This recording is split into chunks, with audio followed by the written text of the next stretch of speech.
Hi everyone. So today I'm going to be talking more about ISO and image quality.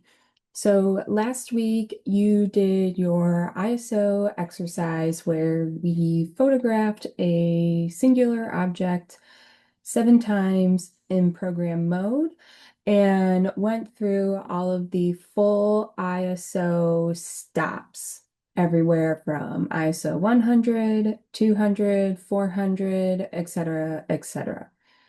So, what we wanted to see in this series was how increasing our ISO, so going from low ISOs of 100 and 200, all the way up to our high ISOs of 1600 and 3200 created noise, and how noise is affecting the image quality, meaning the higher we are going, we are going to be degrading the dynamic range of all of the colors within our photographs, as well as talking about the sharpness of all of our edges.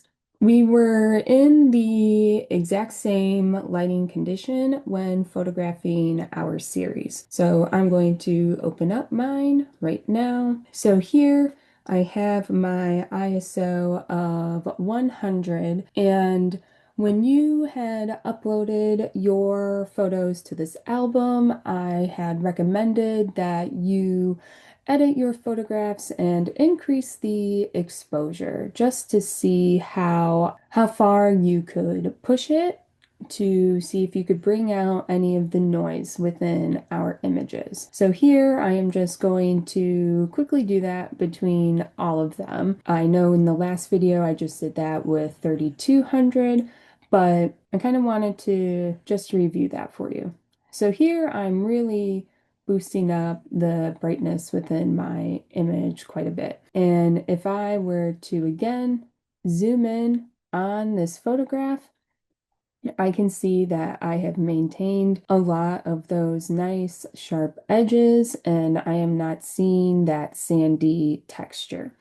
And so as I move through this series of photographs, increasing my brightness, just to understand where at what point in my camera my sensor starts to bring about that noise.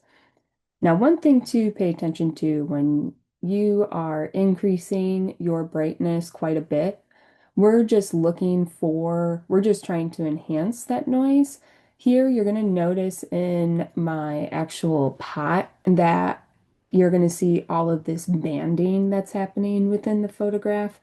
Banding meaning the pot looks very pixelated. It's not that same nice smooth blue paint as it naturally is. And it's just because I over edited my photograph. So that's not actually noise. That's just me being terrible at editing. So something just for you to keep in mind when throughout this semester we edit our photographs is to not really push it. Those were my, that was my ISO 100. This is 200. My image quality looks amazing.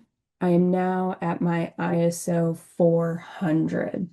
When we start getting more into ISO in a hot second, ISO 400 is the ISO that is the best of both worlds. So in the previous video, I had mentioned that with the school's cameras, because they are much older, anything below ISO 400 is going to maintain your image quality. And then anything above ISO 400, again, with these particular Canon Rebels, that is when you are going to see your image quality degrade. So again, just boosting up this brightness a bit in my photograph, zooming in. Again, not a lot of noise. Everything looks nice and solid as far as sharp edges. I don't have any of my colors necessarily falling apart. And then now I am at my ISO 800. I'm gonna zoom in here. Everything is looking pretty good still at our ISO 800. Again, don't push your edits too much because you're gonna notice, you're gonna think that all of that banding, that breaking apart of your images is noise, and it's actually not noise. Okay, so here we will start to see that image quality come in, breaking apart. I'm at ISO 1600. Going to zoom in a little bit more. Jesus, I did not mean for that to be disorienting.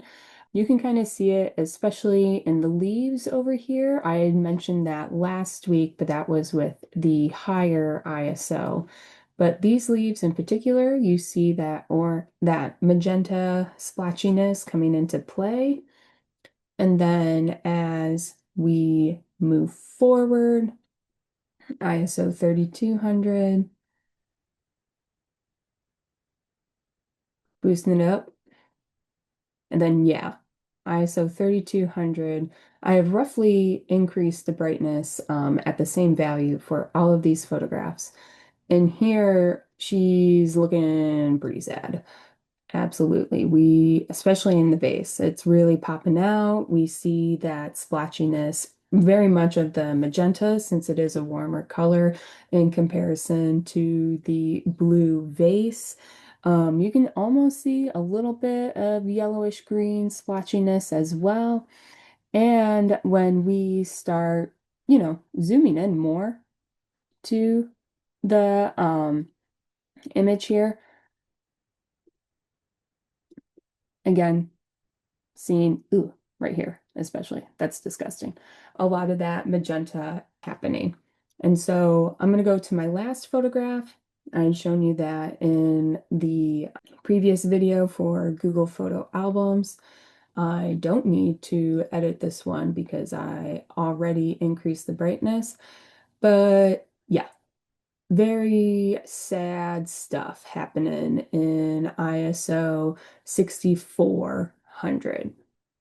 Okay, we finished this series. We figured out with our cameras at what point our photographs start to break apart with our ISO settings. With the Canon Rebels, again, anything above 400 ISO is when that noise comes about.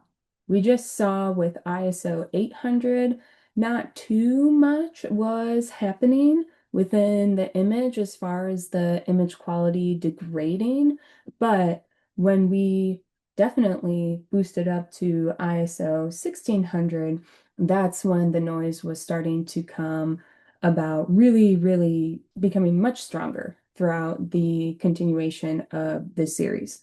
How do we maintain this image quality? What are the techniques that we were supposed to be doing?